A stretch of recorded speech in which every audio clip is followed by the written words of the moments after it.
अराजक हो जाएगी। और जब प्रजा अराजक हो जाती है तब मात्सन न्याय लागू होता है। मात्सन न्याय का मतलब मछली का न्याय।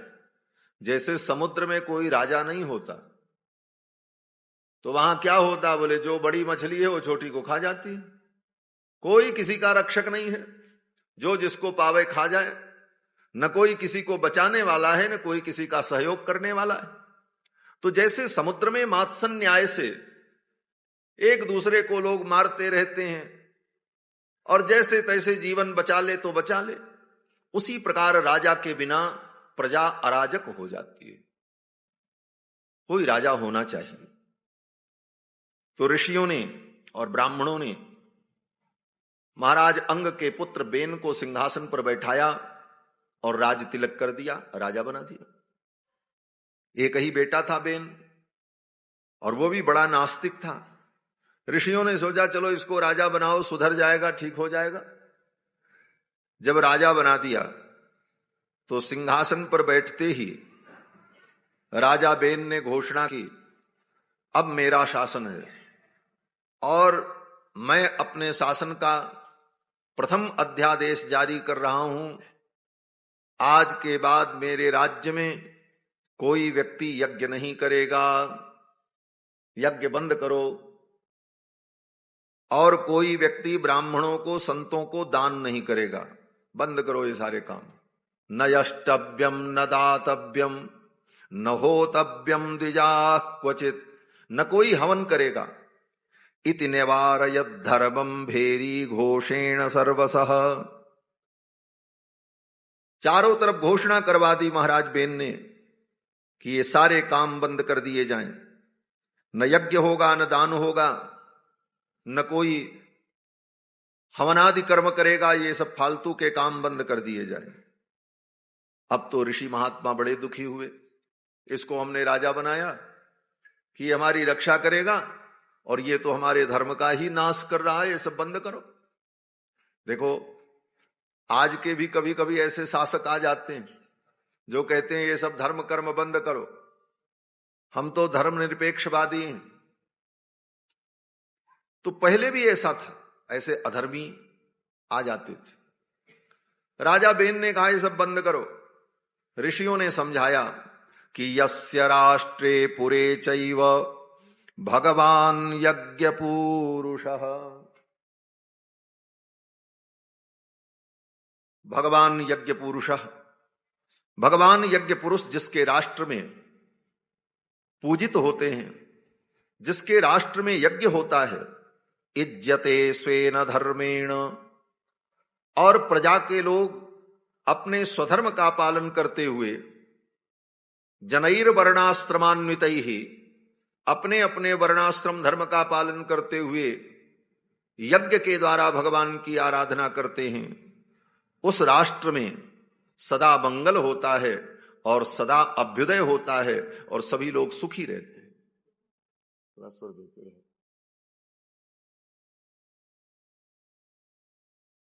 इसीलिए पूज्य महाराज श्री ने, श्री प्रखर जी महाराज ने यह संकल्प किया कि नेपाल राष्ट्र की उन्नति के लिए, यहां के विकास के लिए, और ये स्वावलंबी हो पूर्ण रूप से राष्ट्र, इसी राष्ट्र के अभ्युदय के लिए ही इतने बड़े अनुष्ठान का आयोजन पूज्य महाराज श्री ने यहां पर किया। क्यों बोले राष्ट्र का मंगल होगा तो राष्ट्र में रहने वाले समस्त प्राणियों का स्वतः मंगल होगा। राष्ट्र के मंगल से राष्ट्र के समस्त प्राणियों का स्वतः मंगल होगा, उनका अभ्युदय होगा। और यहां पर भागवत में ऋषि मुनि कहते हैं कि यस्य राष्ट्रे पुरे चैव भगवान यज्ञ पुरुषः इज्यते स्वेन धर्मेण जनैर्वर्णाश्रमान्वितैः। जिस राजा के राज्य में वर्णाश्रम धर्म का पालन करते हुए प्रजा यज्ञादि कर्म को करती है, उस राष्ट्र में सदा उन्नति होती है, वहां लोग सुख शांति का अनुभव करते। राजा बेन ने कहा ये सब बातें नहीं हैं, बंद करो ये सब यज्ञ आदि कर्म। आप लोग अभी बालक हो, आपको बुद्धि नहीं है, क्या करना चाहिए क्या नहीं करना चाहिए। बालिशा बतयूयम में अधर्मे धर्ममानिनः, आप लोग अभी बाल बुद्धि हो, अधर्म को ही आपने धर्म मान लिया है। ये वृत्तिदम पतिम हित्वा जारम पतिमुपासते, आप लोग उसी प्रकार अधर्म कर रहे हो जैसे कोई स्त्री अपने पति को छोड़कर जारम पतिमुपासते, जार पति की उपासना करे, उसी प्रकार मुझ राजा को छोड़कर, मुझ भगवान को छोड़कर किस भगवान की तुम लोग पूजा कर रहे हो, यह यज्ञ कर रहे हो, हवन कर रहे हो। इसलिए ये सब काम बंद करो, मैं ही भगवान हूं तुम्हारा। इस प्रकार जब राजा बेन ने कहा तो ऋषियों को क्रोध आ गया और ऋषियों ने हुंकार किया, डांटा राजा बेन को। परिणाम यह हुआ कि राजा बेन अपने सिंहासन से नीचे गिरा और उसकी मृत्यु हो गई, मर गया। डांटते ही उसकी मृत्यु हो गई। जब राजा बेन मर गया तब ऋषियों ने कहा अब किसको राजा बनाओ, ये भी मर गया। तो ऋषियों ने कहा इसकी कोई संतान है नहीं, ऐसा करो इसके शरीर का मंथन करो और इसके मंथन से जो पुरुष प्रकट हो उसको राजा बनाया जाए। तो राजा बेन के शरीर का मंथन किया महर्षियों ने। सर्वप्रथम राजा बेन की जंघाओं का मंथन किया। राजा बेन की जंघा पर अरणि रखकर, काष्ठ निर्मित अरणि को रखकर जब ऋषियों ने मंथन किया तो राजा बेन की जंघाओं से एक काले रंग का पुरुष प्रकट हुआ, छोटा सा। काक कृष्णोति हरस्वांगो, काले रंग का कौए के समान, और उसके हाथ पांव भी छोटे छोटे थे। बड़ा विलक्षण प्राणी प्रकट हुआ। तो ऋषियों ने देखा, ऋषियों ने कहा बैठ जाओ, तो वो बैठ गया। आज्ञा देने पर, निषीद कहने पर वो बैठ गया। ऋषियों ने कहा निषीद, तो बैठ गया। तो ऋषियों ने उसका नाम रख दिया निषाद। निषादस्ततो भवत, उस पुरुष का नाम हुआ निषाद। और ऋषियों ने कहा जंगल का राज्य तुम्हारा है। उस निषाद पुरुष को जंगल का राजा बना दिया। महाराज बेन की जंघाओं का मंथन करने पर जो पुरुष प्रकट हुआ उसी का नाम निषाद पड़ा और उसी निषाद पुरुष से ही निषाद नाम की जाति उत्पन्न हुई। निषादों के मूल पुरुष का प्रादुर्भाव हुआ। और फिर ऋषियों ने राजा बेन की भुजाओं का मंथन किया। बाहुभ्याम मध्यमानाभ्याम मिथुनम समपद्यत, बाहुभ्याम मध्यमानाभ्याम मिथुनम समपद्यत। राजा बेन की भुजाओं का जब मंथन किया तो राजा बेन की भुजा से एक पुरुष और एक स्त्री का प्रादुर्भाव हुआ। ये पुरुष और स्त्री कोई साधारण पुरुष स्त्री नहीं थे, अपितु स्वयं भगवान नारायण और भगवती महालक्ष्मी का प्रादुर्भाव हुआ। राजा बेन की भुजाओं से भगवान का अवतार हुआ। इनका नाम पृथु हुआ है और लक्ष्मी जी जो अवतरित हुई उनका नाम अर्ची देवी हुआ है। भगवान पृथु और अर्ची देवी का अवतार हुआ। बोलो श्री पृथु भगवान की जय। भगवान पृथु अवतरित हुए। श्री मैत्रेय जी कहते हैं कि एस विष्णोर्भगवतः कला भुवन पालिनी, संपूर्ण भुवन का पालन करने वाली भगवान विष्णु की कला का प्रादुर्भाव हुआ। भगवान पृथु प्रकट हुए। भगवान पृथु के हाथों में, उनके चरण में विविध प्रकार के दिव्य चिन्ह थे। शंख, चक्र, गदा, स्वस्तिक, ध्वज, अंकुश। इन सारे चिन्हों को देख करके ऋषियों ने कहा ये तो नारायण के अंश हैं, ये साक्षात नारायण हैं। पादयोररविंदम च तम वै मेने हरे कलाम। भगवान पृथु के चरणों में कमल का चिन्ह देखा तो ऋषियों ने कहा ये तो भगवान हरि हैं। और फिर सभी ऋषियों ने पृथु भगवान की स्तुति की और उनको सिंहासन पर बैठा करके राजा बना दिया। भगवान पृथु और अर्ची देवी का राज्याभिषेक हुआ। ऋषियों ने कहा, महाराज आपके द्वारा बड़े बड़े काम होंगे, आपके द्वारा ये पृथ्वी सुसज्जित होगी, आप बड़े बड़े यज्ञ करेंगे। बड़ी प्रशंसा की ऋषियों ने। जब ऋषियों ने बड़ी प्रशंसा की तो पृथु भगवान बोल पड़े। पृथु भगवान ने कहा, देखो अभी तो हमने कुछ किया ही नहीं, अभी तो हम राजा बने। जब ये सारे काम हमारे द्वारा संपन्न हो तब आप लोग हमारी प्रशंसा करना। पहले से ये प्रशंसा ठीक नहीं है, क्योंकि अगर ये कार्य मेरे द्वारा नहीं हुआ तो आपकी ये प्रशंसा झूठी हो जाएगी। भगवान पृथु ने कहा, ये प्रशंसा बंद करो, मुझे अवसर दो, मैं इन कार्यों का संपादन करूं। फिर तो भगवान पृथु जब राजा बने तो प्रजा बड़ी दुखी थी, क्योंकि इनके पहले जो राजा थे उनके पाप के कारण पृथ्वी ने अपने सारे वैभव को अपने अंदर छिपा लिया था। जब राजा अधार्मिक हो जाता है, शासन करने वाला व्यक्ति धर्म विमुख हो जाता है, तो पृथ्वी अपने सारे वैभव को अपने अंदर समेट लेती है। धर्मात्मा राजा होने पर ही पृथ्वी अपने वैभव को प्रकट करती है। असद्वृत्ते नृपतौ अकाले म्रियते जनः। जब राजा असद्वृत्ति वाला हो जाता है तो उस राजा के राज्य में अकाल मृत्यु होती है, लोग भूखों मरते हैं, अनेक प्रकार के संकट आते हैं। महाराज पृथु ने देखा प्रजा के लोग बड़े दुखी हैं, भूखों मर रहे हैं, कहीं अन्न नहीं पैदा हो रहा है, लोग व्याकुल हैं। तो महाराज पृथु ने ऋषियों को बुलाकर, ब्राह्मणों को बुलाकर के विचार विमर्श किया, ये सब क्या कारण है। ऋषियों ने कहा, महाराज आपके पहले जो राजा थे उनके अधर्म के कारण पृथ्वी ने अपने वैभव को अपने अंदर समेट लिया है, प्रजा के लोग दुखी हैं, आप कोई उपाय करो। तो पृथु भगवान को क्रोध आ गया। पृथु भगवान ने अपना धनुष बाण उठाया और कहा, इस पृथ्वी ने सारे वैभव को अपने अंदर समेट लिया और मेरी प्रजा के लोग भूखों मर रहे हैं, इस पृथ्वी को मैं दंड दूंगा।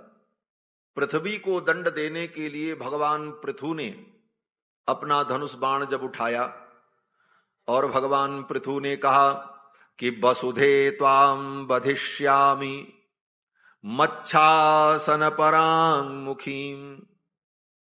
हे वसुधे, मैं तेरा वध कर दूंगा, तू मेरे शासन से परांगमुख होकर मेरे प्रजा को दुख दे रही है। भगवान पृथु ने जब अपना धनुष बाण उठा लिया तो भूदेवी गाय का रूप धारण करके प्रकट हो गई और भूदेवी ने कहा, प्रभु आपने बार बार मेरी रक्षा की है और आप ही मेरा वध कर देना चाहते हैं। एक बात आप बताओ, आपको अपनी प्रजा से इतना प्रेम है और अपनी प्रजा के लिए आप मुझे मार दोगे, तो जब मैं नहीं रहूंगी तो ये आपकी प्रजा कहां रहेगी। पृथ्वी ने प्रश्न किया भगवान पृथु से कि जब मुझे आप मार दोगे तो ये आपकी प्रजा कहां रहेगी। तो पृथु भगवान तो बड़े क्रोध में थे, उन्होंने कहा, कुछ भी हो मैं तुम्हें दंड दूंगा। रही बात प्रजा की, तो आत्मयोग बलेना हम धारयिष्यामि हम प्रजा। पृथु भगवान ने कहा, मैं अपने आत्मयोग के द्वारा अपनी प्रजा को धारण कर लूंगा, अपनी प्रजा की रक्षा करूंगा, लेकिन तुम्हें मैं दंड दूंगा। भगवान पृथु के क्रोध को देख करके धरती भयभीत हो गई और गऊ का रूप धारण करके उपस्थित होकर के धरती ने कहा कि आपको जो चाहिए आप प्राप्त कर लो, मैं सब कुछ देने को तैयार हूं। तब पृथु भगवान ने अपने प्रजा के लोगों को कहा, जिसको जो चाहिए इस गाय का दोहन कर लो, ये पृथ्वी ही गाय के रूप में प्रकट। फिर तो पृथु भगवान के कहने पर सभी आए, मनुष्य आए, देवता आए, यक्ष आए, राक्षस आए, ऋषि लोग आए और सभी लोगों ने अलग अलग पात्रों में अलग अलग पदार्थों का दोहन किया। बड़ी लंबी कथा है भागवत में ये पृथु भगवान की कथा। जिसको जो वस्तु चाहिए थी उस वस्तु का दोहन किया। मनुष्यों ने मनु जी महाराज को बछड़ा बनाया और मनु जी को बछड़ा बना करके भूदेवी के स्तन से अन्न का दोहन किया, औषधियों का दोहन किया। ये जितने अन्न हैं, इन सारे अन्नों के बीज को भूदेवी के पयोधर से प्राप्त किया। ऋषियों ने देवगुरु बृहस्पति को बछड़ा बनाया और भूदेवी के पयोधर से छंदों का दोहन किया। देवताओं ने इंद्र को बछड़ा बना करके सोमरस का दोहन किया।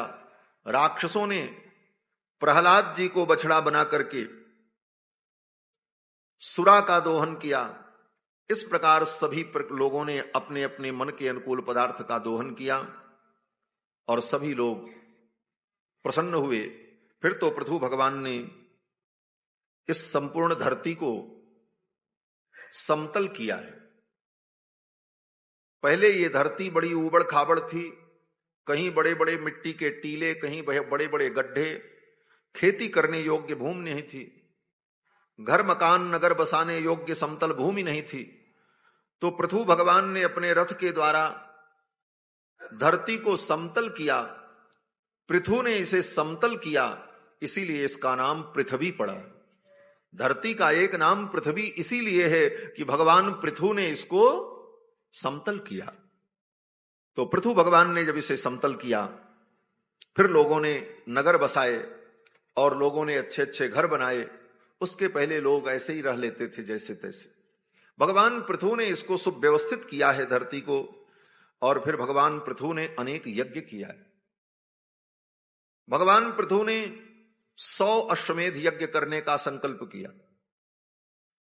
उनके 99 अश्वमेध यज्ञ हो गए। 100वां अश्वमेध यज्ञ जब प्रारंभ किया पृथु ने, तो देवराज इंद्र को भय हो गया कि ये कहीं मेरा स्वर्ग तो नहीं लेना चाहते। और देवराज इंद्र ने आकर के पृथु भगवान के यज्ञ का जो घोड़ा था उसको चुरा लिया। अब यज्ञ कैसे हो? तब ऋषियों ने कहा उस घोड़े को किसी प्रकार प्राप्त किया जाए। तो पृथु भगवान के जो पुत्र थे विजिताश्व, उन सब ने जाकर के इंद्र से उस घोड़े को छुड़ाया।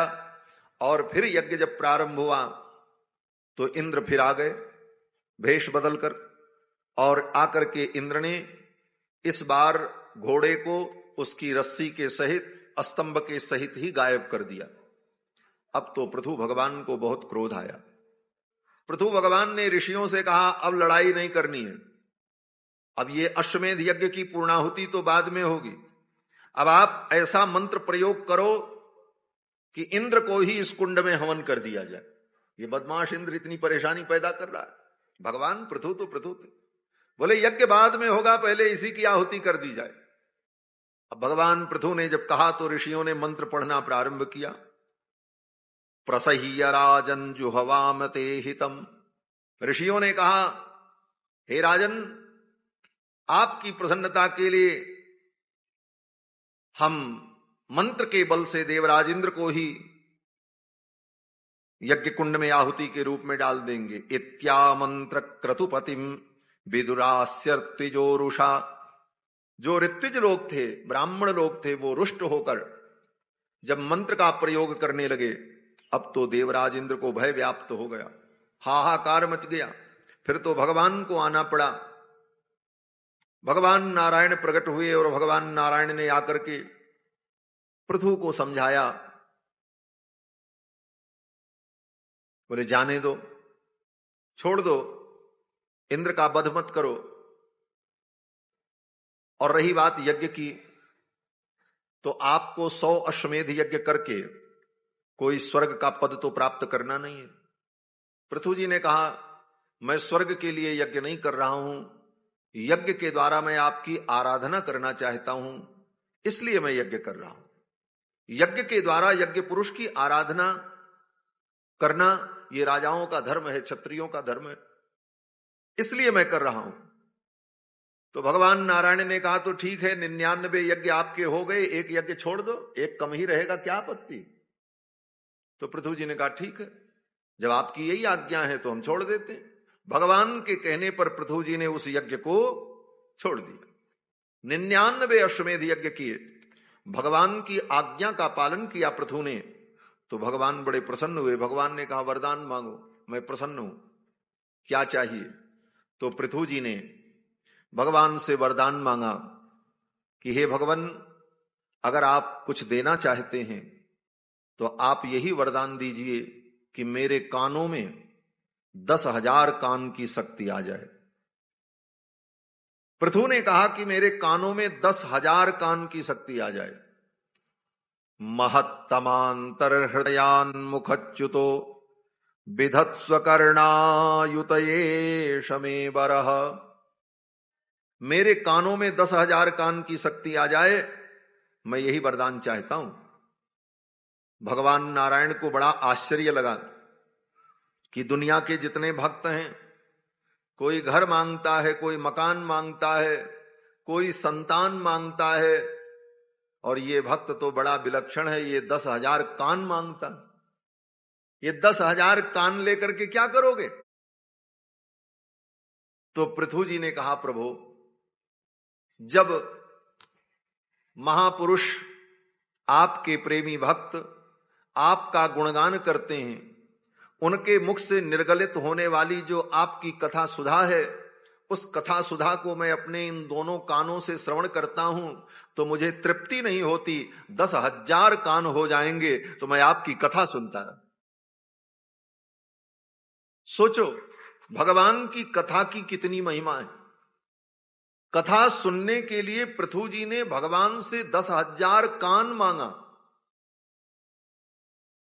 महत्तमांतर हृदयान मुखच्युतो, जो महानतम भक्त आपके हैं, उनके मुख से निकलने वाली, निर्गलित होने वाली जो कथा है, महत्तमांतर हृदयान मुखच्युतो विधत्स्व कर्णायुतये शमे बरह।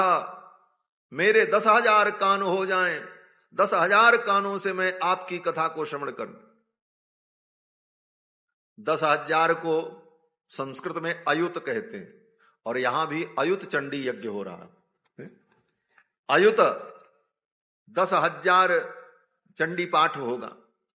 तो अयुत कर्ण 10,000 कान मांगा श्री पृथु जी महाराज ने भगवान से। भगवान बड़े प्रसन्न हुए, तथास्तु कहा। फिर तो पृथु जी महाराज खूब भगवान की कथा सुनते। एक दिन श्री पृथु जी महाराज के यहां सनक सनंदन सनातन सनत कुमार ब्रह्मा जी के मानस पुत्र आए। सनकादिक जब आए तो पृथु जी ने उनका स्वागत किया, सम्मान किया, और पृथु जी ने कहा महाराज, मैं आपका कुशल समाचार तो नहीं पूछ सकता। बोले क्यों? बोले अपने से श्रेष्ठ जनों का कुशल समाचार नहीं पूछना चाहिए। हाँ, ये मर्यादा है। बड़े लोग छोटों से पूछते हैं, तुम ठीक हो, सब कुछ बढ़िया चल रहा है? बोले हाँ। लेकिन कोई शिष्य, कोई भक्त, कोई सेवक किसी महापुरुष से पूछे महाराज आप ठीक हो, बोले कितनी अटपटी बात है। पृथु जी भी यही कहते हैं सनकादिकों से कि भगवान, मैं आपका कुशल प्रश्न तो नहीं पूछ सकता। क्यों? बोले भवत् सुकुशल प्रश्न आत्मारामे सुनेष्यते। भवत् सुकुशल प्रश्न आत्मारामे सुनेष्यते। आप जैसे आत्माराम, पूर्ण काम, परम निष्काम जो महापुरुष हैं, उनका कुशल पूछना ये उचित नहीं होता है, ये मर्यादा के विपरीत है। क्यों? बोले कुशला कुशला यत्र न सन्ति यत्र मतिवृत्तयः। कुशला कुशला यत्र न सन्ति मतिवृत्तयः। जिन महापुरुषों के जीवन में कुशल और अकुशल दोनों बराबर है, जिनकी दृष्टि में मान सम्मान अपमान सब बराबर है, जिनकी दृष्टि में लाभ हानि बराबर है, ऐसे व्यक्ति का कुशल पूछना ये मर्यादा नहीं।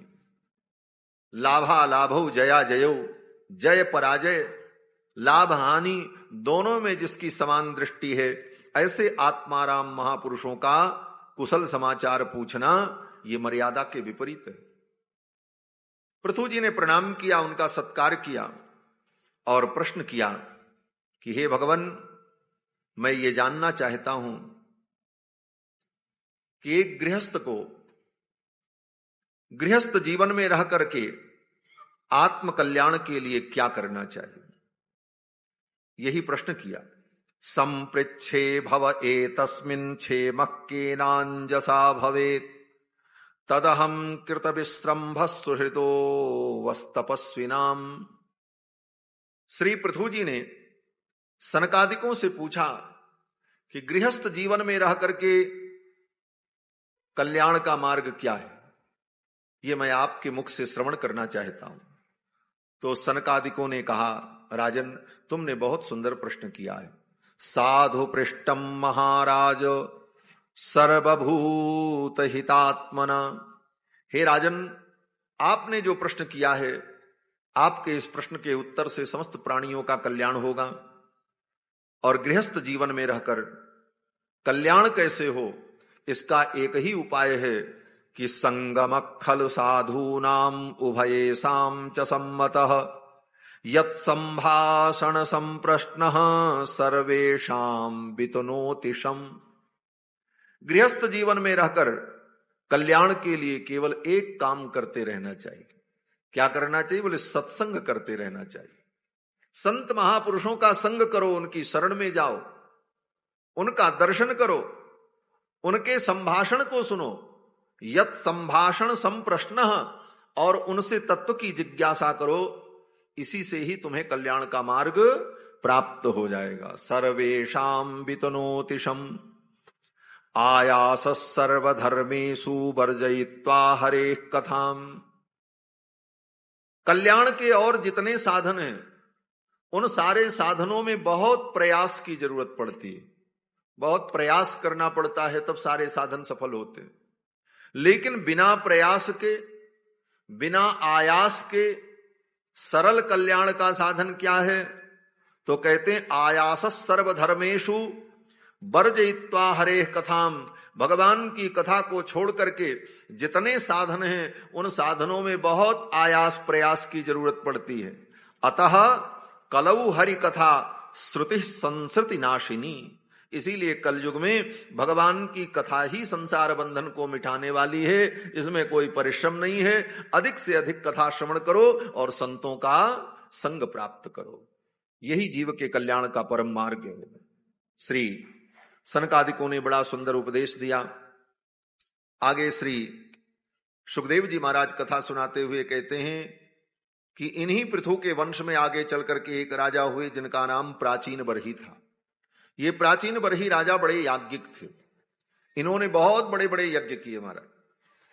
और यज्ञ में प्राचीन बरही राजा ने अनेक पशुओं का वध किया। बहुत से यज्ञ ऐसे होते हैं जिन यज्ञों में पशु की हिंसा अनिवार्य होती है।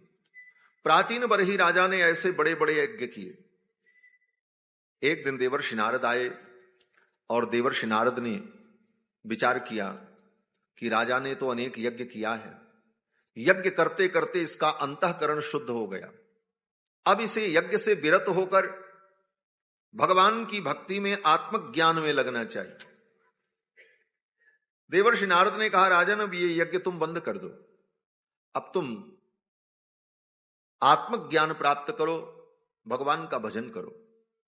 प्राचीन बरही राजा ने कहा, महाराज, वेदों में शास्त्रों में यज्ञ की महिमा का वर्णन है और यज्ञ के द्वारा सारी कामनाएं पूर्ण हो जाती हैं। यज्ञेन हन्यते व्याधि यज्ञेन रक्षिता प्रजाः। यज्ञ के द्वारा व्याधियों का नाश होता है, यज्ञ के द्वारा प्रजा की रक्षा होती है। यज्ञो वै सर्व कामधुक्। यज्ञ समस्त कामनाओं को पूर्ण करने वाली कामधेनु के समान है। ये सब महिमा परक जो वाक्य थे, उन वाक्यों को कहकर प्राचीन बरही राजा ने कहा, महाराज,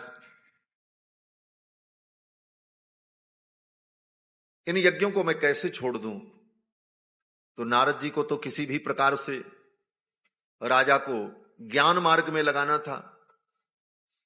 तो नारद जी महाराज ने प्राचीन बरही राजा से कहा, देखो यज्ञ में जिन पशुओं को तुमने मारा है वे सब पशु तुम्हारी प्रतीक्षा कर रहे हैं कि ये राजा आवे तो मैं भी इसको मारूं, इसने हमको मारा था। राजा ने कहा, अरे महाराज, हमने तो सुना है कि यज्ञ में जो पशु मारे जाते हैं वो तो स्वर्ग प्राप्त करते हैं। नारद जी ने कहा, देखो आकाश में।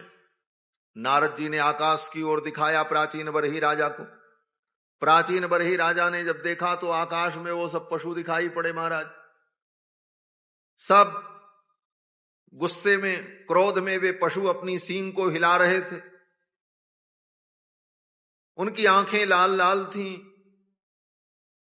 अब तो महाराज उन पशुओं को देखकर प्राचीन बरही राजा डर गया। नारद जी ने कहा, भो भो प्रजापते राजन पशून पश्यत्वयाध्वरे, यज्ञ में जिन पशुओं को तुमने मारा है ये सब तुम्हारी प्रतीक्षा कर रहे हैं। एते त्वाम संप्रतीक्षन्ते स्मरंतो वैससं तव, तुमने इनको निर्दयता पूर्वक जो मारा है ये सब तुम्हारी प्रतीक्षा कर रहे हैं, बदला लेने के लिए तैयार बैठे हैं। अब तो प्राचीन बरही राजा डर गया, अब मैं क्या करूं।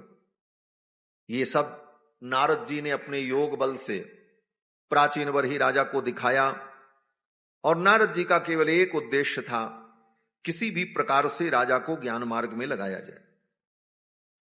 प्राचीन बरही राजा ने कहा, महाराज अब मैं क्या करूं, इतने दिनों तक मैंने यज्ञ किया और अब ये सारे पशु मुझे मारने को तैयार हैं, मैं क्या करूं। नारद जी ने कहा, अब ये यज्ञ बंद कर दो, अब तो तुम भगवान का भजन करो, भगवान की भक्ति में लग जाओ। देवर्षि नारद ने प्राचीन बरही राजा को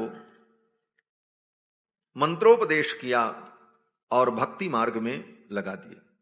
इसी प्रसंग में देवर्षि नारद ने प्राचीन बरही राजा को पुरंजनोपाख्यान सुनाया है। ये भागवत में पुरंजनोपाख्यान एक बड़ा सुंदर प्रसंग है, ज्ञान का प्रसंग है। एक कहानी के माध्यम से, एक छोटी सी कथा के माध्यम से नारद जी ने प्राचीन बरही राजा को तत्व ज्ञान दिया है। संक्षेप में उस कथा का हम आप भी चिंतन कर लें। नारद जी कहते हैं, राजन मैं तुमको एक कहानी सुना रहा हूं और सावधानी पूर्वक सुनना, फिर बाद में मैं तुमसे कुछ प्रश्न करूंगा, उन प्रश्नों का तुम उत्तर देना। नारद जी ने कहानी सुनाई। नारद जी ने कहा, एक आदमी था, उसका नाम था पुरंजन। नारद जी ने यह भी कहा, नाम भी याद रखना किसका क्या नाम है। नारद जी ने कहा, एक व्यक्ति था, उसका नाम था पुरंजन और उसका एक मित्र था, उसका नाम था अविज्ञात। इन दोनों में बड़ी पक्की दोस्ती थी, पुरंजन और अविज्ञात। अविज्ञात ने अपने मित्र पुरंजन से कहा, देखो हमारी तुम्हारी दोस्ती रहेगी लेकिन एक शर्त होगी। बोले क्या शर्त होगी? बोले तुम मेरे साथ जैसा व्यवहार करोगे वैसा ही व्यवहार मैं तुम्हारे साथ करूंगा। तुम्हारे ऊपर सब निर्भर है, तुम जैसा व्यवहार मेरे साथ करोगे वैसा ही व्यवहार मैं तुम्हारे साथ करूंगा। तुम अगर मुझे याद करोगे तो मैं तुम्हें याद करूंगा, तुम अगर मुझे भूल जाओगे तो मैं तुम्हें भूल जाऊंगा, तुम मुझे छोड़ दोगे तो मैं तुमको छोड़ दूंगा। पुरंजन ने कहा ठीक। दोनों की मित्रता बड़ी दृढ़ थी। एक दिन दोनों मित्र जा रहे थे, रास्ते में कोई गंधर्व नगर दिखाई पड़ा और उस गंधर्व नगर की शोभा को देखकर पुरंजन उस नगर में चला गया अपने मित्र अविज्ञात को छोड़कर। अविज्ञात ने तो पहले ही कहा था तुम मुझे छोड़ोगे तो मैं तुमको छोड़ दूंगा। वो पुरंजन उस नगर में गया तो उस नगर में एक सुंदर महिला थी जो उस नगर की स्वामिनी थी। वो रथ पर बैठ करके आ रही थी। पुरंजन ने देखा, आंखों आंखों में ही एक दूसरे को समझ लिया और दोनों की मित्रता हो गई। फिर पुरंजन ने उस स्त्री से विवाह कर लिया और वो नगर की स्वामिनी थी, उसी के साथ उस नगर में रहकर वो सुख भोगने लगा, अपने मित्र अविज्ञात को भूल गया। वो जो देवी थी वो नगर की स्वामिनी थी। उस नगर के 9 द्वार थे और नगर की रक्षा करने वाला एक 5 फण का सर्प नगर की सुरक्षा करता था। अब उस नगर में रहकर वो पुरंजन अपनी उस स्त्री के साथ समस्त प्रकार के सुख भोगने लगा। कुछ दिन बीता। एक दिन पड़ोसी राजा ने आक्रमण कर दिया। पड़ोसी राजा का नाम था चंडवेग। चंडवेग नाम के राजा ने जब आक्रमण किया, 5 फणों वाला सर्प लड़ाई करता रहा और अंत में मर गया। नगर पर चंडवेग का अधिकार हो गया। ऐसी स्थिति में भगदड़ मच गई, लोग भागने लगे। तो पुरंजन भी भागा और भागते समय पुरंजन को अपनी स्त्री की याद आई। उसकी जो पत्नी थी पुरंजनी, उसी की याद आई और वो मारा गया। अपनी पत्नी का स्मरण करके मरा, इसीलिए अगले जन्म में वो स्त्री हो गया। जब अगले जन्म में वो स्त्री बना तो फिर उसका एक पुरुष से विवाह हुआ, फिर उसके बेटा बेटी हो गए। एक दिन उसका पति मर गया। जब वो पति मरा तो उस पति को लोग जलाने के लिए शमशान घाट लेकर के जा रहे थे और पीछे पीछे वो रोता हुआ, स्त्री बना हुआ पुरंजन रोता हुआ जा रहा था, मेरे पति मर गए, मैं भी सती हो जाऊंगी, मैं भी सती हो जाऊंगी। तब तक कहीं से घूमते हुए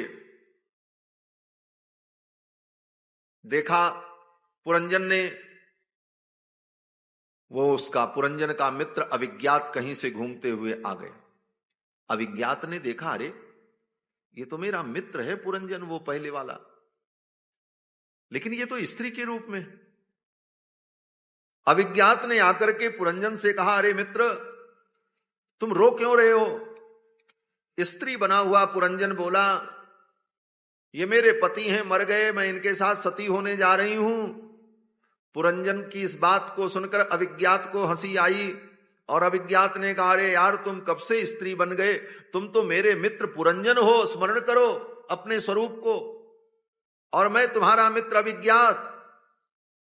जब ऐसा कहा तब पुरंजन को याद आ गया और ज्यों ही याद आया अपने स्वरूप का ज्ञान हुआ, आत्मबोध हुआ, उसी समय वो स्त्री शरीर उसका समाप्त हो गया। पुरंजन अपने रूप में प्रकट हो गया और अपने मित्र अविज्ञात को पहचान लिया, प्रसन्न हो गया, सारे दुख समाप्त हो गए और फिर अपने मित्र के साथ वो आनंद पूर्वक चला गया। नारद जी ने ये कहानी सुनाई और प्राचीन बरही राजा से कहा, राजन इसका तात्पर्य तुमने समझा? प्राचीन बरही राजा ने कहा, नहीं महाराज हमने नहीं समझा। नारद जी ने कहा, अब मैं तुम्हें समझाता। तब नारद जी ने समझाया और नारद जी ने कहा, देखो ये पुरंजन ही जीव है, ये जीवात्मा ही पुरंजन है और अविज्ञात उसका जो मित्र है वो कौन है? बोले परमात्मा है। ये जीवात्मा परमात्मा दोनों सखा हैं। उपनिषद में कहा गया, द्वा सुपर्णा सयुजा सखाया समानम वृक्षम परिसस्वजात। ये जीव और ब्रह्म दोनों सखा हैं, मित्र हैं। अविज्ञात जो परमात्मा है, ब्रह्म है, उस अविज्ञात ने इस पुरंजन जीव से कहा, देखो मेरी एक प्रतिज्ञा है, तुम मेरे साथ जैसा व्यवहार करोगे वैसा व्यवहार मैं तुम्हारे साथ करूंगा। जे जथा माम प्रपद्यन्ते तांस तथैव भजाम्य हम, यही भगवान की प्रतिज्ञा है। कल इसकी चर्चा आपने श्रवण की थी। भगवान ने कहा, अगर तुम 1 पग आओगे तो मैं 60 पग आऊंगा, और तुम अगर कठोर बनोगे तो मैं लोहे की लाट बन जाऊंगा। तुम्हें करना पड़ेगा, तुम अगर आगे बढ़ोगे तो मैं भी तुम्हें आगे बढ़ करके अपना लूंगा। तुम मेरी उपेक्षा करोगे तो मैं भी तुम्हारी उपेक्षा कर दूंगा। तो भगवान की यह प्रतिज्ञा है अविज्ञात की। नारद जी ने कहा, यह अविज्ञात ही परमात्मा है और पुरंजन ही जीव है। दोनों जा रहे थे, गंधर्व नगर देखा। ये गंधर्व नगर क्या है? बोले ये 5 भौतिक शरीर ही गंधर्व नगर है और इसमें 9 द्वार हैं। उस नगर में 9 द्वार थे। ये 9 द्वार शरीर के 9 छिद्र, आंख, नाक, कान, मुख, मलमूत्र का मार्ग, इस प्रकार 9 छिद्र जो शरीर में है, यही इसके 9 द्वार हैं। और इसकी रक्षा करने वाला 5 फण का सर्प कौन है? बोले शरीर के जो 5 प्राण हैं, प्राण अपान व्यान समान उदान, ये पंच प्राण ही इसकी रक्षा करने वाला 5 फणों वाला सर्प है। और इसकी अधिष्ठात्री कौन है? बोले बुद्धि। ये जीवात्मा पुरंजन जब इस शरीर रूपी नगर में आया तो बुद्धि से इसकी भेंट हो गई और बुद्धि से इसने दोस्ती कर ली और बुद्धि के साथ मिलकर इस शरीर में रहकर यह जीवात्मा विषयों का भोग करने लगा और अपने मित्र अविज्ञात को भूल गया, परमात्मा को भूल गया। समय आया, पड़ोसी राजा ने आक्रमण कर दिया, चंडवेग ने। ये चंडवेग कौन है? बोले यही मृत्यु है। मृत्यु का वेग बहुत प्रचंड है, इसीलिए उसका नाम चंडवेग है। और जब चंडवेग ने आक्रमण किया तो 5 फण वाला सर्प लड़ता रहा। जब इस शरीर पर मृत्यु का आक्रमण होता है तो सांसें लड़ती हैं, प्राणवायु उस मृत्यु से लड़ती रहती है और जब हार जाती है तो सांस बंद हो जाती। 5 फणों वाला सर्प मर गया, चंडवेग का इस शरीर पर अधिकार हो गया मृत्यु का। उस स्थिति में आत्मा का उत्क्रमण होता है, आत्मा शरीर को छोड़ करके निकलती है, भाग दौड़ मच जाती है, भगदड़ हो जाती है। जीवात्मा भी उस समय जब शरीर से निकलता है तो उसकी बुद्धि में, उसकी मति में जो भाव रहता है, अंतिम जो स्मृति होती है, उसी स्मृति को लेकर के वो उत्क्रमण करता है और अगले जन्म में उसी स्मृति के अनुसार उसे पुनः जन्म प्राप्त हो जाता है। यही जीव की गति है। मरते समय पुरंजन ने अपनी स्त्री का स्मरण किया, इसलिए अगले जन्म में स्त्री हो गया। यही सब जीवों के साथ होता है। मोह के कारण हम जिसका स्मरण करते हैं उसी की याद बनी रहती है और मरते समय उसका स्मरण आ जाता है तो अगले जन्म में उसी भाव को हम प्राप्त हो जाते हैं। पुरुष के मोह में पड़ी हुई स्त्रियां मरते समय उनका स्मरण करें तो अगले जन्म में पुरुष बन जाएं और पुरुष लोग स्त्रियों का स्मरण करके मरे तो स्त्री बन जाएं। बेटा बेटी का स्मरण करके मरते हैं तो फिर उसी खानदान में बेटा बेटी बन करके प्रकट होते हैं। इस प्रकार से ये जीव अपने मोह के कारण ही विविध योनियों में भ्रमण करता रहता है। पुनरपि जननम पुनरपि मरणम पुनरपि जननी जठरे शयनम, बार बार जन्म लेना, बार बार मरना, ये क्रम चलता रहता है।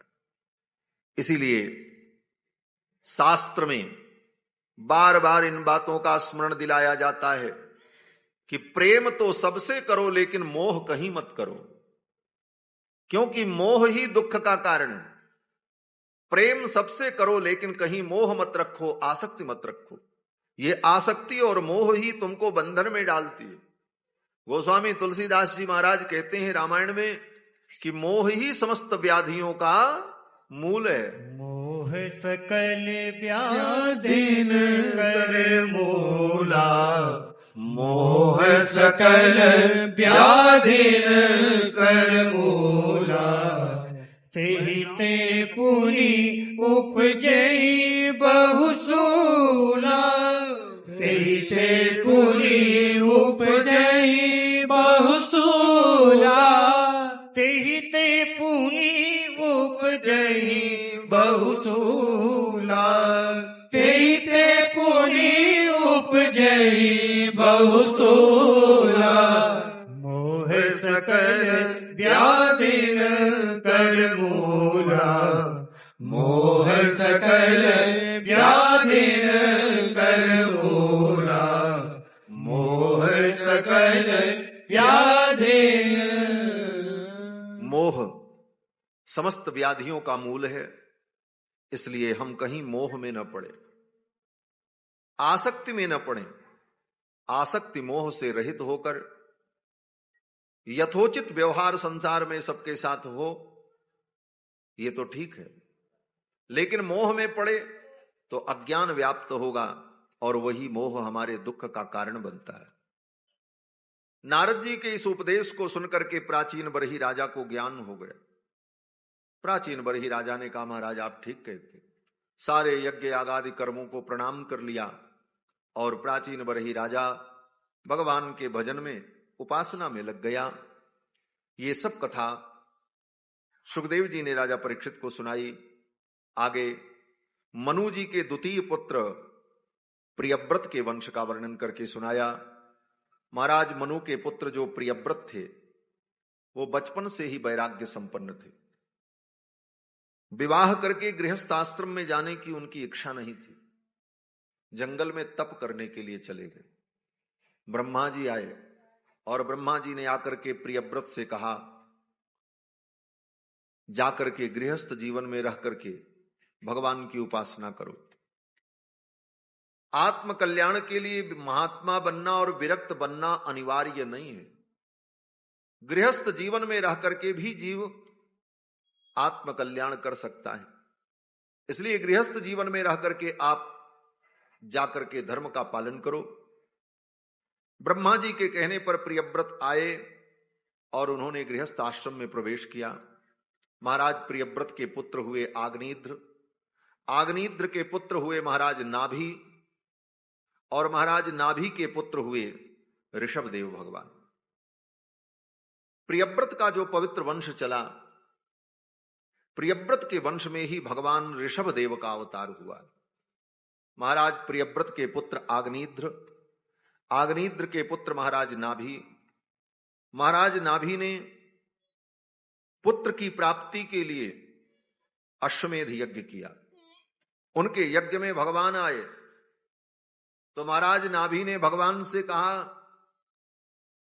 मुझे संतान की प्राप्ति हो इसीलिए मैं यज्ञ कर रहा हूं और मैं ये चाहता हूं कि आप ही मेरे पुत्र बन जाओ, आप ही मेरे पुत्र बन जाओ। तो भगवान ने कहा, ठीक है, मैं आपका पुत्र बनकर के आऊंगा। समय आने पर महाराज नाभि की पत्नी मेरु देवी गर्भवती हुई और उनके गर्भ में साक्षात भगवान नारायण आए। 10 महीना व्यतीत होने पर मेरु देवी ने सुंदर पुत्र को जन्म दिया। भगवान ऋषभदेव का अवतार हुआ है। 24 अवतार में भगवान का ये 8वां अवतार ऋषभदेव भगवान का अवतार है। बोलो श्री ऋषभदेव भगवान की। भगवान ऋषभदेव अवतरित हुए। इस अवतार में ऋषभदेव भगवान ने परमहंस धर्म का उपदेश किया।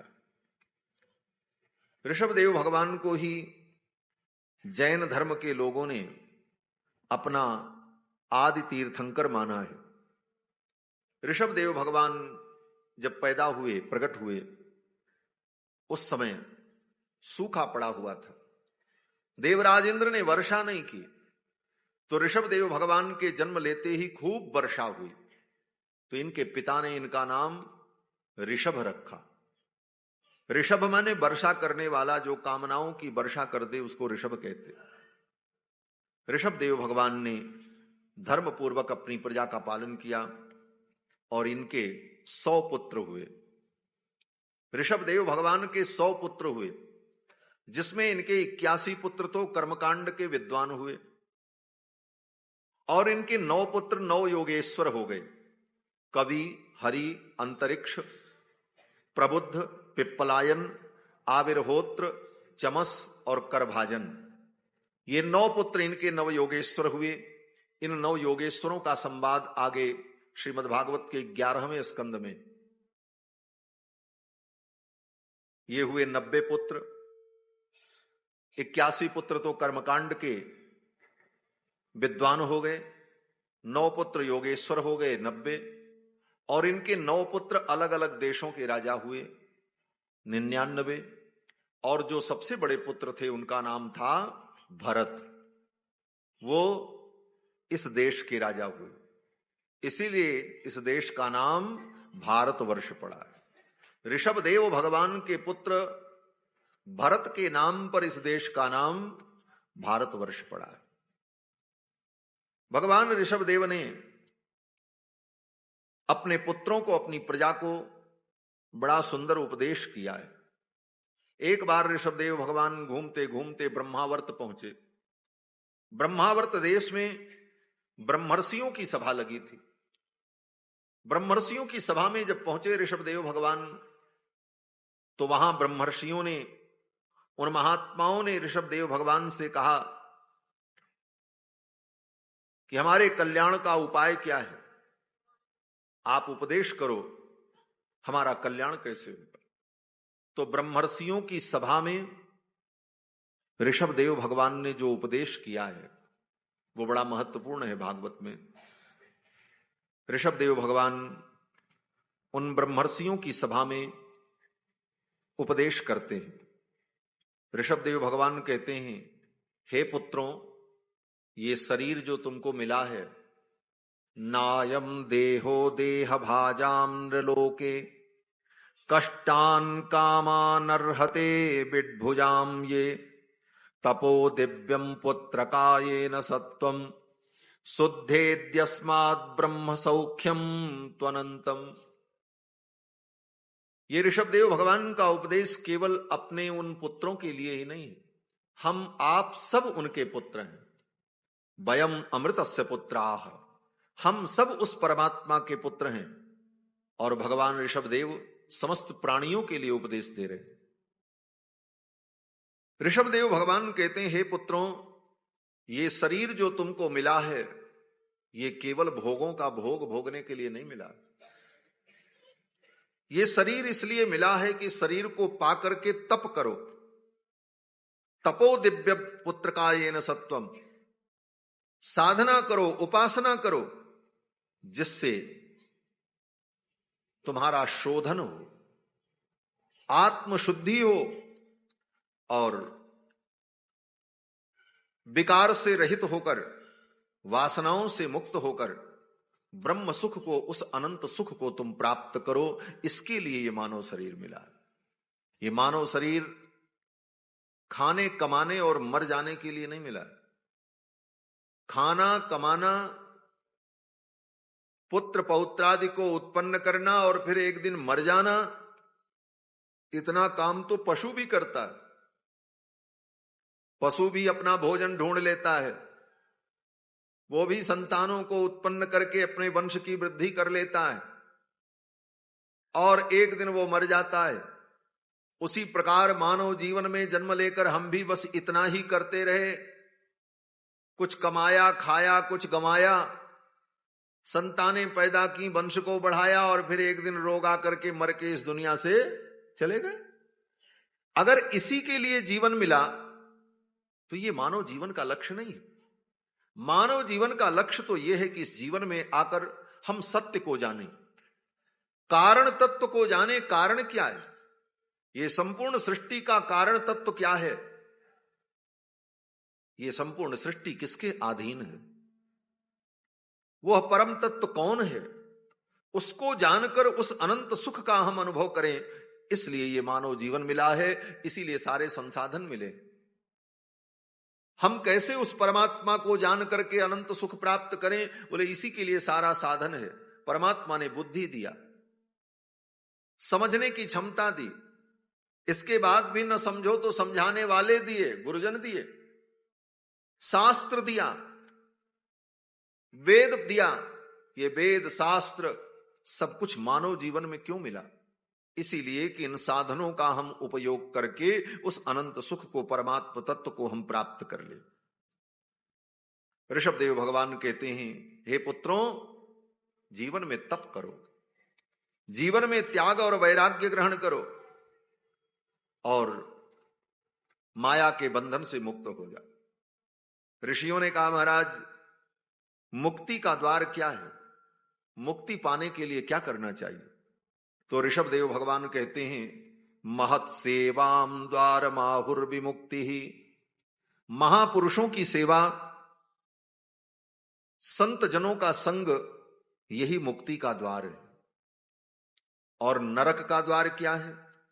तो कहते हैं, तमो द्वारम योषिताम संगी संगम। भोगी प्राणियों का संग नरक का द्वार है। अगर नरक जाना है आपको तो भोगी प्राणियों का संग करो, बिना किसी प्रयास के आप नरक पहुंच जाओगे, नरक का द्वार आपके लिए खुल जाएगा। और अगर मुक्ति का द्वार पाना चाहते हो तो ऋषभदेव भगवान कहते, महत सेवाम द्वार माहुर विमुक्ति ही। महापुरुषों का संग करो, संतों का संग करो, ज्ञानियों का संग करो, उनके सन्निकट बैठ, ये मुक्ति का द्वार है। तो संतों ने प्रश्न किया कि ऐसे महापुरुषों का संग करेंगे तो क्या मिलेगा। ये महापुरुष संतों के संग से लाभ क्या होता है? क्यों? बोले बिना लाभ के तो प्रवृत्ति होती नहीं। कोई व्यक्ति कहे कि आप चुपचाप यहां 4 घंटे बैठो, तो पहले आप यही प्रश्न करोगे कि क्यों बैठे, क्या मिलेगा? कारण बताओ। बिना लाभ के, बिना किसी फल के किसी कार्य को करने की प्रवृत्ति नहीं होती। तो महर्षियों ने पूछा कि महाराज, संतों के चरणों में हम प्रेम करेंगे, संतों का संग करेंगे, तो इससे हमको क्या मिलेगा? तो ऋषभ देव भगवान कहते हैं कि संतों के चरणों में बैठोगे, उनसे प्रेम करोगे, उनका संग करोगे, तो तुमको भगवान के चरणों की प्रीति प्राप्त होगी, भगवान के चरणों का प्रेम प्राप्त हो जाए। भगवान के चरणों का प्रेम, भगवत प्रीति बाजार में नहीं मिलती, पैसे से नहीं मिलती। भगवान के चरणों की प्रीति तो संतों के चरणों में आने पर ही प्राप्त होती। बोले इस प्रीति का फल क्या है? तो ऋषभ देव भगवान कहते हैं, मुझ परमात्मा में जब तुम्हारी प्रीति हो जाएगी, मुझ परमात्मा के चरणों में तुम प्रेम करोगे, तुम्हें प्रीति प्राप्त हो जाएगी, तभी तुम बंधन से मुक्त हो पाओगे। ऋषभ देव भगवान कहते हैं, प्रीतिर्न यावन्मयि वासुदेवे न मुच्यते देह योगे न तावत। जब तक मुझ परमात्मा में तुम्हारी प्रीति नहीं होगी, तब तक तुम देह बंधन से मुक्त नहीं हो सकते। तो मेरे चरणों की भक्ति तुम्हें प्राप्त हो, इसके लिए संतों की शरण में जाना पड़े। संतों की शरण में आने पर ही भगवान के चरणों की प्रीति प्राप्त होती है, और प्रेम से ही भगवान मिलते हैं। भगवान अन्य किसी साधन से प्राप्त नहीं होते। भगवान को प्राप्त करने का एक ही साधन है, प्रेम। गोस्वामी तुलसीदास जी कहते हैं, राम ही केवल प्रेम पियारा। जय कृष्णचंद्र भगवान की जय। जय जय श्री राधे श्याम। भगवान पृथु ने कहा, प्रीतिर्न यावन्मयि वासुदेवे न मुच्यते देह योगे न तावत। जब तक मुझ परमात्मा वासुदेव में तुम्हारी प्रीति नहीं होगी, तब तक तुम देह बंधन से मुक्त नहीं हो सकते। इसलिए भगवान के चरणों में प्रेम प्राप्त। आगे ऋषभ देव भगवान ने कहा, बंधन और मुक्ति के लिए 2 शब्द बड़े महत्वपूर्ण हैं। द्वे पदे बंध मोक्षाय न ममेति ममेति च। 2 पद हैं, पद माने शब्द। एक पद का नाम है मम, और एक पद का नाम है न मम। और यही 2 बंधन और मुक्ति के कारण हैं। बंधन का कारण क्या है? कहते ममेति बध्यते जंतुर। जीव बंधन में क्यों पड़ता है? बोले मम के कारण। एक शब्द है मम, इसी कारण हम बंधते हैं। मम का मतलब, बोले मम माने मेरा। हम माया में क्यों बंधे? क्यों? बोले हर चीज को हम अपना समझने लगे। मम, मम माने मेरा। घर किसका? बोले मम। बेटा किसका? बोले मम। संपत्ति किसकी? बोले मम, मेरा। ये मेरा मेरा मेरा, जहां जहां हमने मेरा मेरा किया, वहीं हम बंधते चले गए। ममेति बध्यते जंतु, और न ममेति विमुच्यते। और मुक्ति का कारण क्या है? बोले दूसरा शब्द। दूसरा शब्द क्या है? बोले न मम। न मम, मेरा नहीं है। न मम, इसका चिंतन अगर व्यक्ति करते रहे तो वो बंधन से मुक्त हो जाएगा, और मम मम करता रहेगा तो बंधन में बंधता चला जाएगा।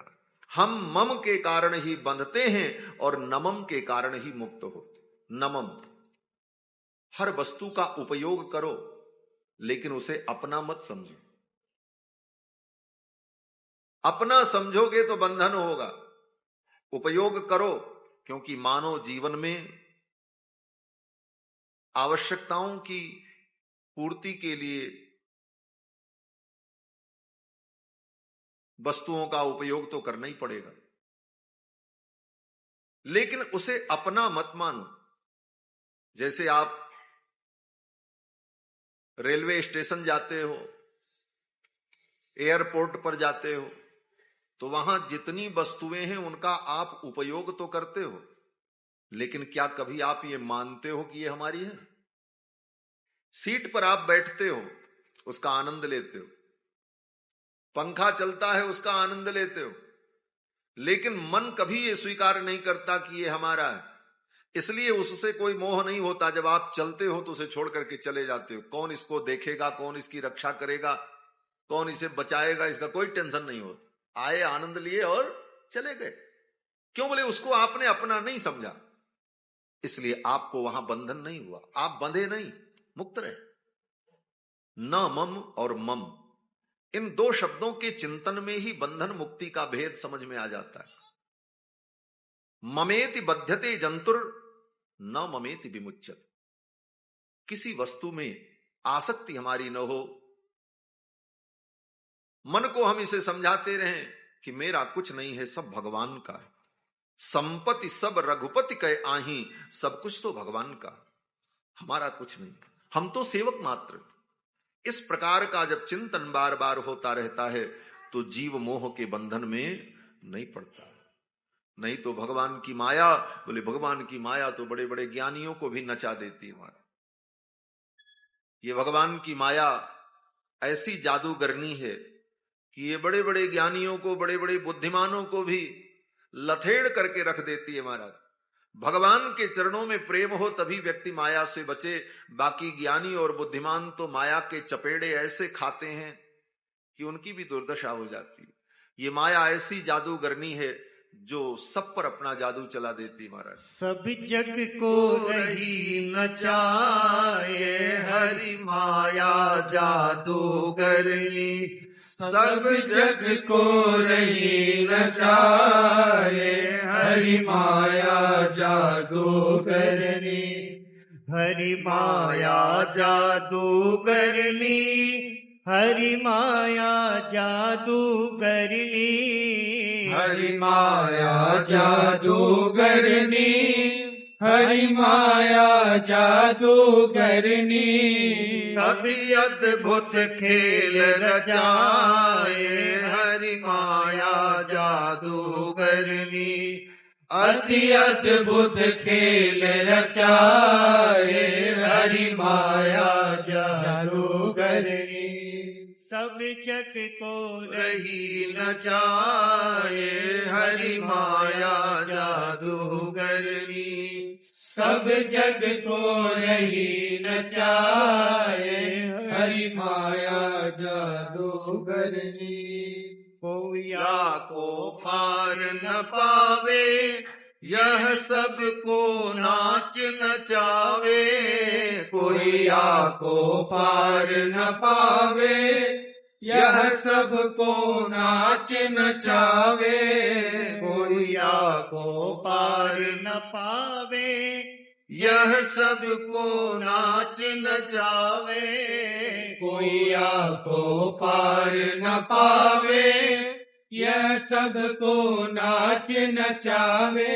सुख में सुख को रही दिखाए, हरि माया जादूगरनी। दुख में सुख को रही दिखाए, हरि माया जादूगरनी। सब जग को रही नचाए, हरि माया जादूगरनी। सब जग को रही नचाए, हरि माया जादूगरनी। ये भगवान की माया, इस माया का काम क्या है?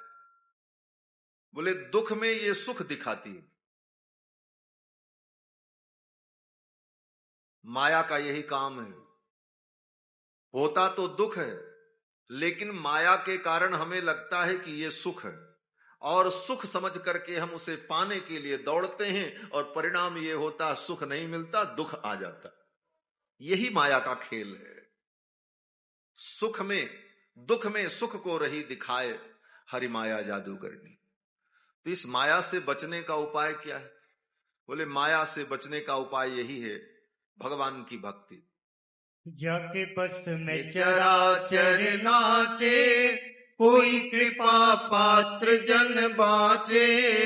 जाके बस में चराचर नाचे, कोई कृपा पात्र जन बाचे। जाके बस में चराचर नाचे, कोई कृपा पात्र जन बाचे। जाके बस में चराचर नाचे, कोई कृपा पात्र जन बाचे। मुझे ही सद्गुरु ले बचाए, हरि माया जादूगरनी। यही सद्गुरु ले बचाए, हरि माया जादूगरनी। सभी जग को रही नचाए, हरि माया जादूगरनी। सब जग को रही नचाए, हरि माया जादूगरनी। इस माया से बचने का एक ही उपाय है, सद्गुरु कृपा। कोई नहीं बचा सकता।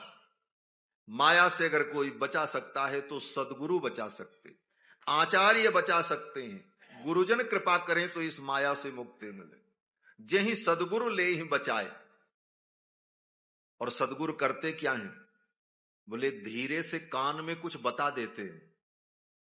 जैसे किसी को फंसने से बचाना हो तो उसको सलाह देनी पड़ती, देखो सावधान रहना, बच जाओगे, निकल जाओगे। तो गुरु क्या करते? बोले कान में धीरे से मंत्र दे देते। मंत्र का मतलब है मंत्रणा। और वो मंत्रणा क्या है? बोले गुरु जी मंत्र दे देते हैं, कान में कहते हैं एक काम करो, कोई चतुराई नहीं, कोई बुद्धिमानी नहीं, चुपचाप आंख बंद करके राम राम करते चलो, माया से निकल जाओगे।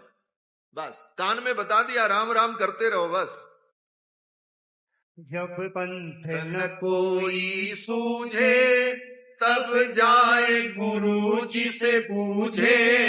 जब पंथ न कोई सूझे, तब जाए गुरु जी से बूझे। जब पंथ न कोई सूझे, तब जाए गुरु जी से बूझे। जब पंथ न कोई सूझे, तब जाए गुरु जी से बूझे। वो बचने को कौन उपाय, हरि माया जादूगरनी। वो बचने को कौन उपाय, हरि माया जादूगरनी। सब जग को रही नचाए, हरि माया जादूगरनी। सब जग को रही नचाए, हरि माया जादूगरनी। जो राम नाम नित बोले, सोया सो निर्भय डोले।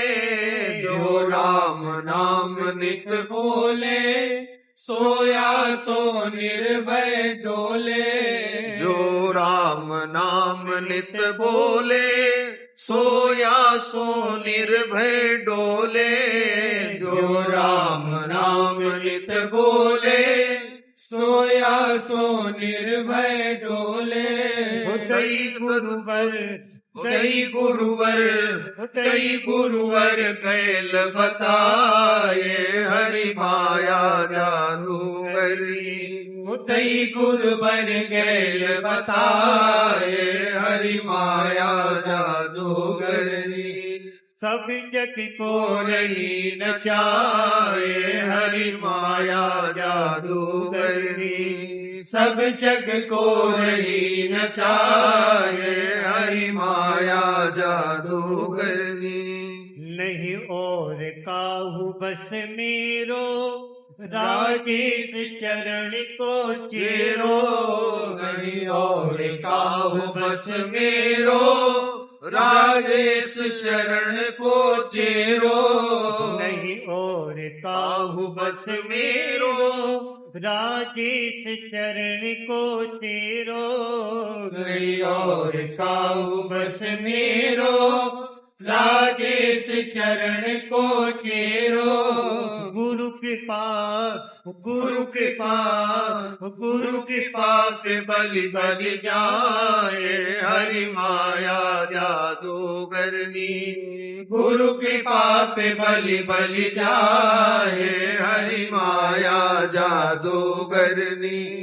कभी जग को रही न जाए, हरि माया जादूगरनी। सब जग को रही न जाए, हरि माया जादूगरनी। हरि माया जादूगरनी, हरि माया जादूगरनी। हरि माया जादूगरनी, हरि माया जादूगरनी। अति अद्भुत खेल रचाए, हरि माया जादूगरनी। अति अद्भुत खेल रचाए, हरि माया जादूगरनी। सब जग को रही न जाए, हरि माया जादूगरनी। सब जग को रही न जाए, हरि माया जादूगरनी। हरि माया जादूगरनी, हरि माया जादूगरनी। हरि माया जादूगरनी, हरि माया जादूगरनी। बोलो श्री कृष्णचंद्र भगवान की जय। जय श्री राधे श्याम। भगवान की माया बड़ी विलक्षण है। स्वयं भगवान कहते हैं गीता में कि दैवी हेषा गुणमयी मम माया दुरत्यया। ये मेरी माया बड़ी दुरत्या है। मम माया दुरत्यया। तो अर्जुन ने कहा महाराज जब आपकी माया इतनी कठिन है तो आपकी माया से बचने का उपाय क्या है, ये भी आप ही बता दो। तो भगवान ने कहा मामेव ये प्रपद्यन्ते माया मेताम तरन्ति ते। जो मेरी शरण में आ जाते हैं वो इस माया को पार कर जाते हैं। भगवान की शरण में आने का मतलब भगवान की भक्ति में लग जाना। एक महात्मा कहते थे कि भगवान ने भक्त से पूछा, भक्त मेरे पास 2 शक्तियां हैं, तुम कौन सी शक्ति लेना चाहोगे?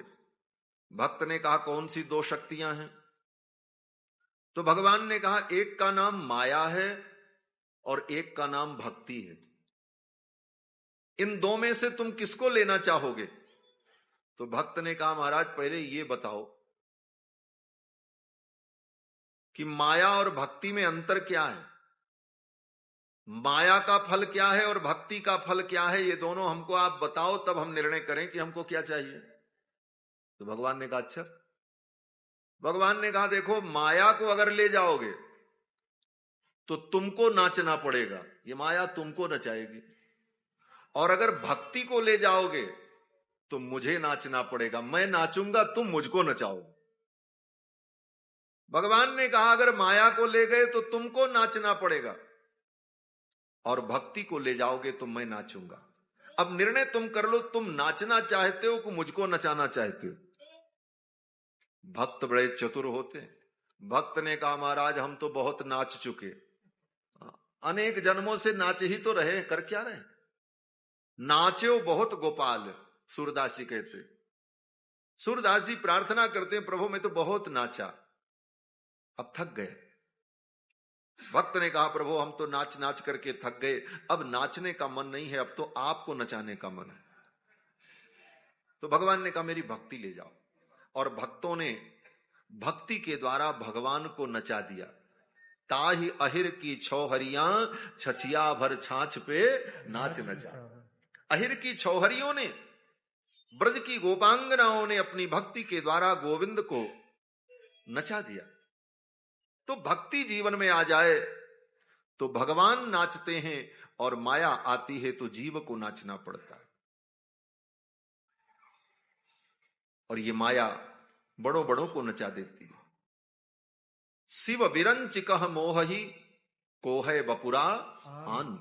गोस्वामी जी कहते हैं ये ब्रह्मा शंकर को भी मोह में डाल देती है, सामान्य प्राणी की क्या स्थिति। ऋषभ देव भगवान ने अपने पुत्रों से कहा, ममता का त्याग करो और न मम का चिंतन करो।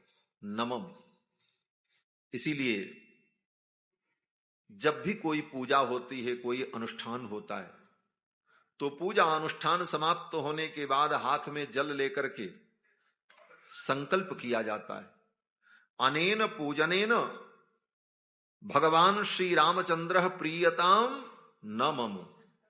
अनेन पूजनेन भगवान श्री कृष्णचंद्र प्रीयताम न मम। शिव की आराधना करते हैं तो कहते हैं अनेन रुद्राभिषेकेण भगवान शिव प्रीयताम न मम। ये न मम का जो चिंतन है इसीलिए है कि मेरा कुछ नहीं है, सब भगवान, संपत्ति सब रघुपति के आई। इस नमम का चिंतन होता रहे तो जीव संसार में रह करके भी बंधन में नहीं पड़। ऋषभ देव भगवान ने बड़ा सुंदर उपदेश किया। फिर ऋषभ देव भगवान वहां से चल पड़े। जंगल में विचरण कर रहे थे, जंगल में आग लग गई और उसी जंगल की दावाग्नि में ऋषभ देव भगवान ने अपने शरीर को पूर्ण कर दिया। ऋषभ देव भगवान परमहंस, दिगंबर, कोई वस्त्र भी नहीं पहनते, कहीं भी सो जाते, कहीं भी मलमूत्र का त्याग कर लेते, ऐसे परमहंस थे ऋषभ देव भगवान। बाद में कलयुग आने पर उन्हीं ऋषभ देव भगवान की पदवी का अनुवर्तन करने वाले कुछ लोग केश लुंचनादि कार्य करके स्वतंत्र धर्म, स्वतंत्र पंथ बना लिए, जिसको आज जैन धर्म कहा जाता है। तो ऋषभ देव भगवान तो यथार्थ में परमहंस थे, लेकिन उनका गुण, वो धर्म उनमें नहीं आया। केवल नकल किया लोगों ने कि ऋषभ देव भगवान जैसे नंगे रहते थे ऐसे ही नंगे दिगंबर रहे, लेकिन वो त्याग, वो वैराग्य नहीं आया। ऋषभ देव भगवान जंगल में विचरण करते, बड़े बड़े मंचों पे बैठ के प्रवचन नहीं करते। समाज में परमहंस की स्थिति में पागलों जैसे ही वो रहते थे। वेद व्यास जी महाराज लिखते हैं कि जब कलयुग आएगा तो केशो लुंचनादीनी कलिना अधर्म बहुले नोपहत धियो ब्रह्म ब्राह्मण यज्ञ पुरुष लोक विदूषका प्रायेण भविष्यन्ति। कलयुग आने पर वेद, ब्राह्मण और यज्ञ, इनकी निंदा करने वाले वेद विदूषक ऐसे पैदा होंगे जो ऋषभ देव भगवान की नकल करेंगे। असल तो होगी नहीं, उनसे नकल ही होगी। और केसो लुंचनादीनी, बाल नहीं बनवाएंगे। क्यों? बोले बाल बनवाएंगे, छुरा लगेगा तो कोई जीव मर जाएगा, हिंसा हो जाएगी। अहिंसा का पाखंड जिसको कहा जाता है। और केस लुंचनादि, अपने से ही अपने केस को नोचेंगे। क्यों? बोले छुरा तो लगाना नहीं, अब केस बड़े हो गए तो क्या करें? बोले नोच करके हटाओ। और स्नान भी नहीं करेंगे। क्यों? बोले स्नान करेंगे तो शरीर पर कोई कीटाणु हो, कोई जीव हो तो कहीं मर न जाए, हिंसा हो जाएगी, इसलिए स्नान भी नहीं करेंगे। अहिंसा के नाम पर ऐसे पाखंड का विस्तार करते हुए वेद विरोधी, वेद विदूषक, ब्राह्मण द्रोही ऐसे कलयुग में पैदा होंगे। ये भविष्यवाणी वेद व्यास जी ने की और उसका परिणाम आज दिख रहा है, लोग जानते ही। आगे श्री सुखदेव भगवान कहते हैं, इनके पुत्र जो भरत जी थे, जिनके नाम पर इस देश का नाम भारतवर्ष पड़ा, वे भरत जी भी अपने पिता के पद चिन्हों पर चलकर समय आने पर अपना राज्य अपने पुत्र को दे दिया और वो भी जंगल में तप करने के लिए गए। और वो भरत जी कहां गए? बोले वो भरत जी यहां आए, नेपाल में मुक्ति क्षेत्र में गंडकी नदी के तट पर, और यहीं आकर के वो तप करने लगे, साधना में लग गए आत्म कल्याण के लिए। लेकिन एक दिन वो गंडकी में स्नान करने गए थे और वहां पर एक गर्भवती हिरनी आई पानी पीने के लिए।